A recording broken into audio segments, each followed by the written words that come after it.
Welcome everyone to Pop Friction Super. Go ahead and hit that like button if you will. Hit that subscribe button if you want. Hit that notification bell if you know what's good for you. You son of a bitch. Anyway, another comic book review. As if I do anything else.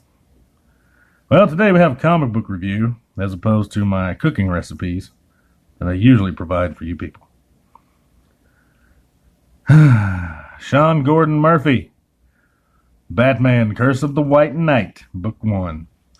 The first volume of this, which was just called White Knight, was phenomenal. One of the best Batman stories I've ever read. A lot of people agree with that. If you haven't read it, highly recommend it, and I highly recommend this. There's your review. Done. Fucking done. Keep watching, though, because this will probably be a longer video than just a minute and 24 seconds. The artwork, I'm a huge fan of his artwork. I've been a fan of his artwork for quite a long time. I believe the first thing I ever read of his was Joe the Barbarian, written by Grant Morrison. Sean Gordon Murphy did fantastic covers, fantastic interiors for that book. And I've followed him ever since. I've read, the only thing of his that he's worked on I haven't read is The Wake, because I'm not a huge Scott Snyder fan. He wrote it. I will eventually get it just to have all of his work. His best work prior to White Knight, which was something else he also wrote, was called Punk Rock Jesus, an all black and white comic. You can get a big, hefty, thick paperback of that at your local comic book store. I'm sure they can get it for you. If you can't get it there, that sucks. You can get it at Amazon probably. I would prefer you get it at the comic book store. So try that. If you don't have a local comic book store, Amazon.com.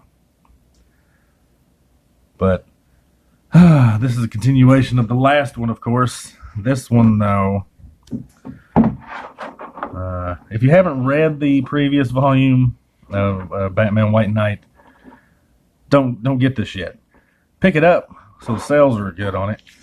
Pick it up, find the other one, and read that first, because this is a direct continuation. This takes place like a few days, maybe a week or so after the other one.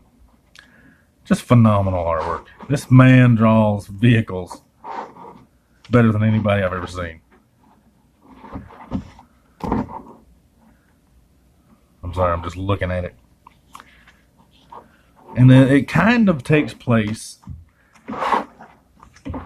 in the animated universe, but as if the animated universe was just like all that shit happened,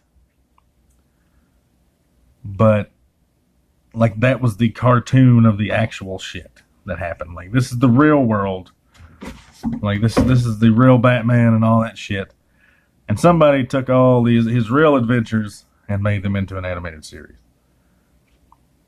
I mean, that's not really what the book is, but all that shit did happen. Even though this is obviously not the animated series style of art. Like, they mentioned a lot of things that happened in there. They really kind of pick and choose, not just from the animated series. They've got the Tumbler from the Christopher Nolan Batman movies. They even call it the Tumbler. The Batmobile from the 60s cartoon, the 60s series, the Adam West stuff, is in here. Someone drives it, not in this issue, but like the previous series. This is a DC Black label, much like Batman Damned, Superman Year One. Though this is not that large format. I was kind of disappointed in that, because I'd like to see his artwork as large as possible, because he's got fantastic attention to detail.